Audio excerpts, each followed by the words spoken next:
Hello everyone, I'm Kevin reporter He Jie. Who is America's #1 cult buster?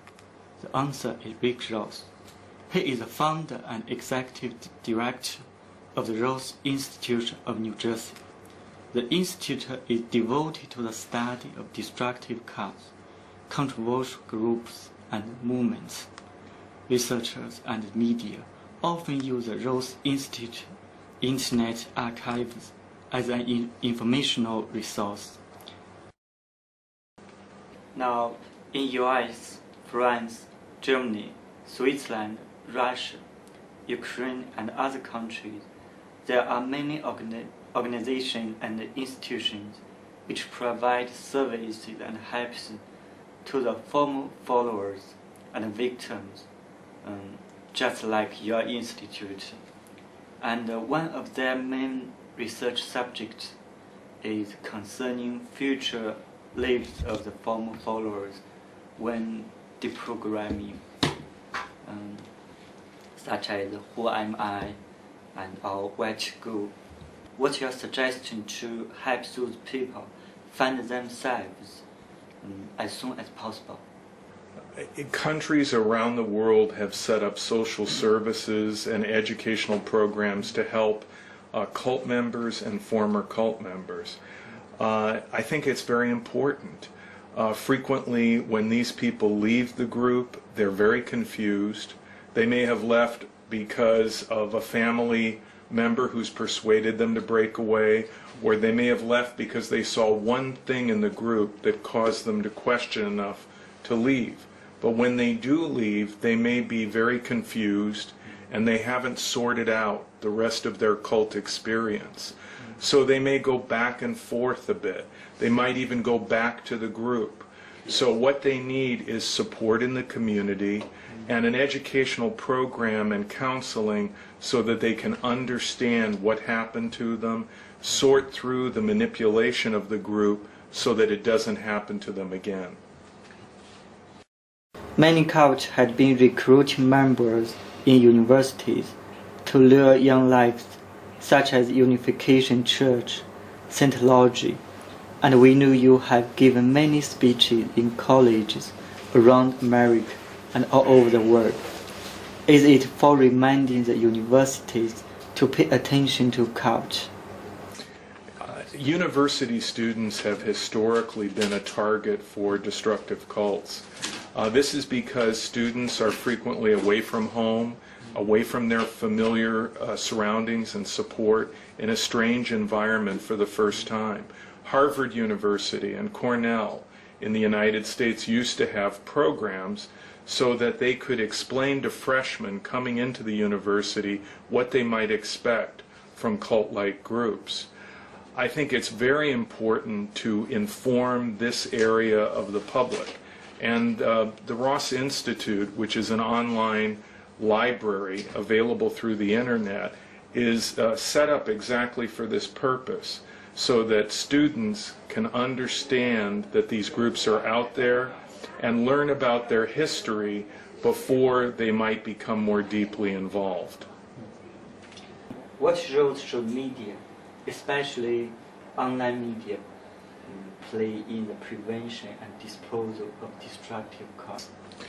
Well, in the United States, the media, television, the print media has played a pivotal role in exposing destructive cults. When they hurt people, many times former cult members will come on television or they will be interviewed by the press, and they will discuss specifically how they were hurt, who hurt them, where these groups are, and so forth. So I think the media plays a crucial role in educating the public so that they understand the dangers of these groups and the fact that a group might be in their community that they're unaware of.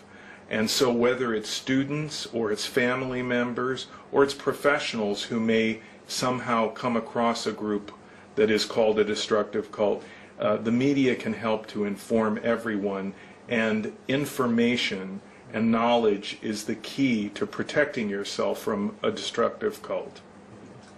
Is Falun Gong a destructive cult in your opinion, and why? In my opinion, Falun Gong fits the 3 criteria that would establish it as a destructive cult. Li Hongzhi is a typical cult leader. He makes fantastic claims about his powers, which define the group.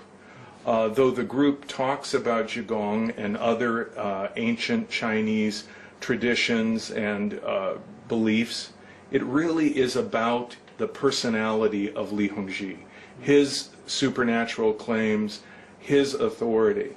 Second, in the group there is a dynamic where people basically give up much of their critical thinking, and they defer that to Li Hongzhi. What he says is what they think, and they allow him to make value judgments for them, and they do not question Master Li in regards to anything.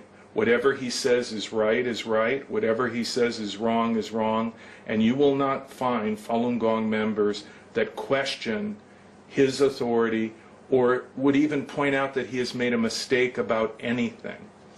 Finally, the group does harm.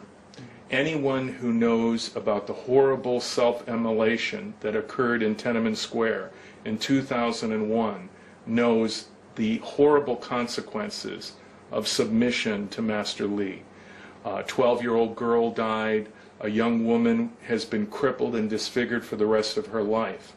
While I've been here in Beijing, I've met with former members of Falun Gong and I've heard their stories.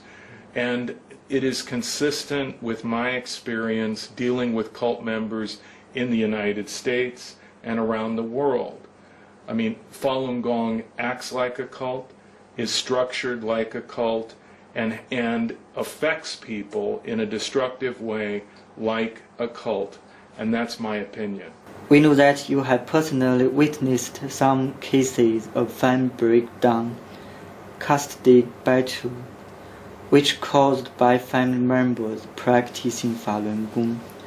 Well, the woman that I met with last night here in Beijing talked about how she neglected her son because of her involvement with Falun Gong, about how she spent all her time with Falun Gong members and spent less and less time with her family, about how she neglected her career, her employment, everything for the sake of Falun Gong.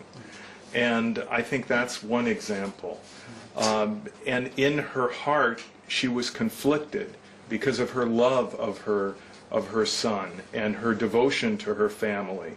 But in the group, she was taught that Master Li and his commands and his agenda is more important than your individual needs or your family.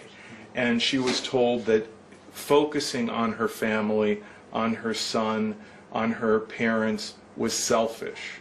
So I think that is an example of how Falun Gong broke her down and broke down her family. In the United States, I have talked to people who have had a divorce because of Falun Gong, or they have family members who have neglected their health. They're not taking medication. They're not going to see the doctor. And there are family members that are worried about them because of how they are putting their lives in jeopardy, their health in jeopardy. So not only is Falun Gong having a negative effect on people in China, it's having a negative effect on members in North America.